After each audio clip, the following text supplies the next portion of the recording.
What's up, YouTube subscribers? Hunter Stanford back at you with Triumph Tuesday.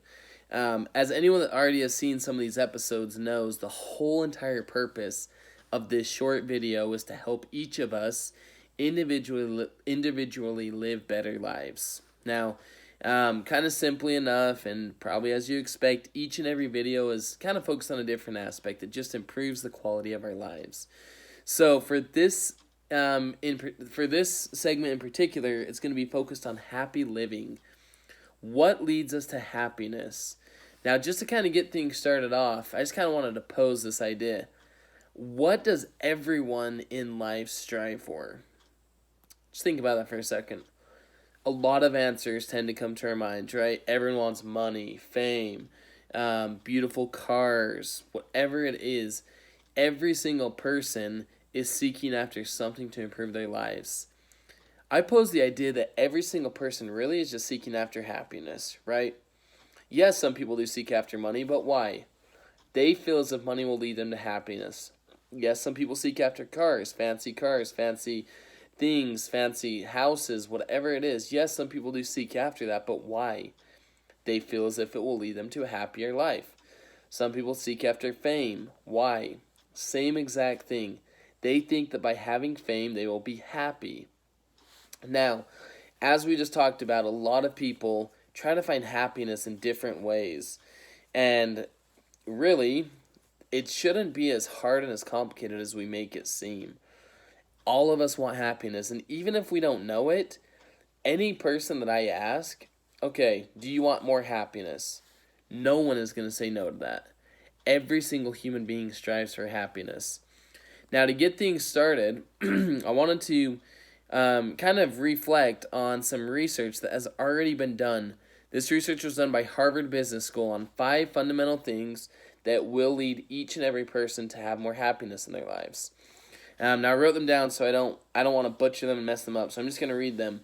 The first one in this research was to write down 3 gratitudes. This is so important. Each and every day, this research has conducted that if we, at night, write down 3 things that we are grateful for every day, that it will rewire our brains to be more positive. Now, why is this important? This is so key because each and every person has negative things happen to them each and every day. No one can escape that bad things are going to happen throughout the day. Frustrating things, annoying things, things that could make us mad. Everyone has those. But if we can rewire our brain to focus on the things that we're grateful for, it rewires it to happiness. Second thing is kind of in accordance, but it's to journal positive experiences each and every day. Now, this is the same exact principle. It's to rewire our brain to be more positive. Just a quick example with this is it's totally on our mindset, right? It's totally on the way we choose to view things. So, for example, if I have to hustle to Walmart and get something and I'm in a hurry, I go to Walmart, I get whatever I'm going to get, and then I go to line. Let's say the line is super long, right? I have 2 choices here. Number 1 is I can let it just ruin my night. I can be frustrated, I can be anxious, I can be upset. Oh my gosh, I'm in a hurry, I've got to get somewhere. And just totally have it be a negative experience to where it will affect the rest of my day. That's option number 1. Option number 2, however, is I can use it as an experience that will lead to a positive experience. For example, okay, great, the line's long. What can I do to make it better, though? Maybe I turn around and there's an older lady that is a widow. She doesn't have family that lives with her. She's lonely. She doesn't talk to people a lot. I can use that 5 to 10 minutes to talk with her and totally brighten her day. I guarantee you that if I choose option number 2, I'm going to leave Walmart feeling positive. No matter how late I am, no matter how big of a hurry I was in, if I use that opportunity to be positive, I'm going to leave with it being a much greater experience. Number 3 from Harvard. We've all heard this a million times, but it's exercise, right? We all know that exercise releases endorphins, right? But yet so many of us don't consistently do it. Why not? It will lead to more happiness. Exercise, exercise, exercise. Number 4 is meditation. Another one that is always common when in reference to happiness. Why? Because it works, okay? Meditation is key in being calm, finding peace, and bringing us more happiness. So do it. Meditate. 5th and last in this study was to do random acts of kindness. Now this seems simple, but this has been proven to lead to more happiness. Similarly to the example that we used earlier at Walmart, right? It is human nature to be self-absorbed, to be selfish. But yet taking the time to do a few simple acts of kindness each and every day will lead to more happiness. So quickly, let's just recap the study by Harvard, the 5 reasons that will lead to more happiness. Let's recap them. Number 1 is to write down 3 gratitudes a day. Number 2 is journal positive experiences. Number 3 is to exercise. Number 4 is to meditate. And number 5 is to perform random acts of kindness. Now, we honestly could even stop this video right now and be set. If then those 5 things, each and every one of us can improve on something that was said. However, I wanted to make it a little bit more personal to kind of end things out here on this quest for more happiness, each of us individually. Now, the reason I bring this up, and I should have even said this at the start, but so many of us think that, okay, once I have money, I'll be happy. Once I have fame, I'll be happy. Once I have all the beautiful cars, beautiful house, I'll be happy. But I just want to bring up a quick example, and that's of Robin Williams. Most people know who he is. If you don't, he was a famous actor. Very, very famous. He had tons of money. He had beautiful cars. He had fame. He had a huge house. He had all these things that so many of us seek to accomplish and to have in order to have happiness.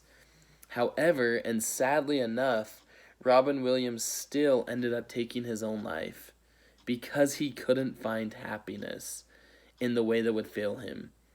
So, in order to address this, I wanted to ask a few people that I know in my life what leads to their happiness. All of us know people in our lives that we think, gosh, why are you so happy? What is it that you're doing that leads you to always be smiling, always be laughing? I reached out to a few of those people in my own life that have that ability. Here's what they said. I wrote them down because I don't want to butcher it. So here's what they said. One of them, her name is Kimberly, and she says, feeling cared about, talking and spending quality time with loved ones is what helps me feel happy.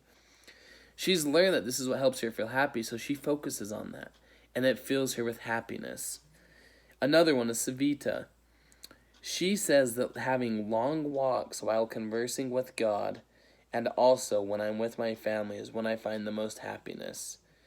Because of this, she consistently takes long walks, and she always strives to find time with her family. She's focusing on the things that makes her feel happy. Next is Michelle, a mother of 7 children. She says, when my children are doing well, I am genuinely always happy. But even aside from that, I need to feel that I am working towards my potential, that I'm growing, that I'm learning. And finally, when I feel close to God. Michelle gives us a lot of things to really think about here. Obviously, as a mother, her kids' well-being is at the top of that list. But she also needs to feel that she's reaching her own potential individually.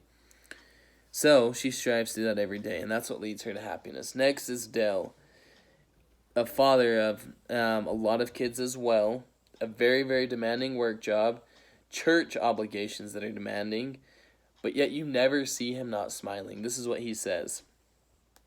Gratitude, faith, and optimism is what really helps me to find happiness. I also find a lot of happiness within religion and setting goals.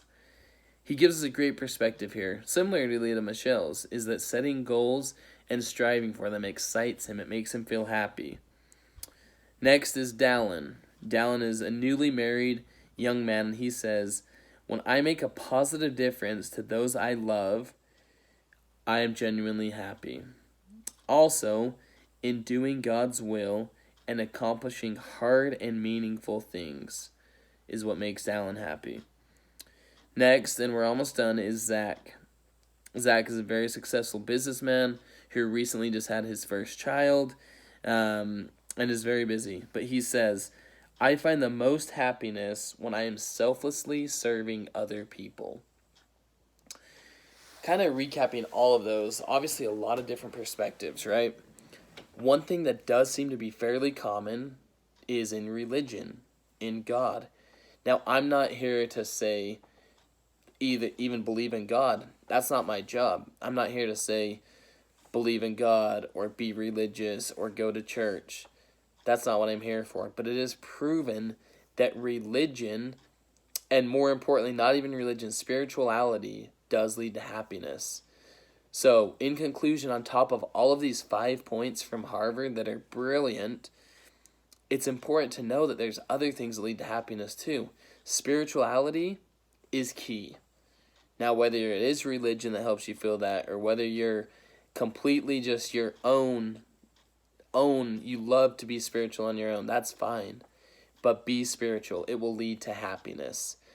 Just to wrap things up, my friends, is happiness really is a choice. Now, it's important to realize that there are some events that makes it harder for us to feel happiness at times. Mental illnesses, for example, are a real thing. It's a real struggle. But it's also very, very key to know that there are certain things that we can do that will guarantee us to lead to more happiness. I invite each of you to do these things. Until next time.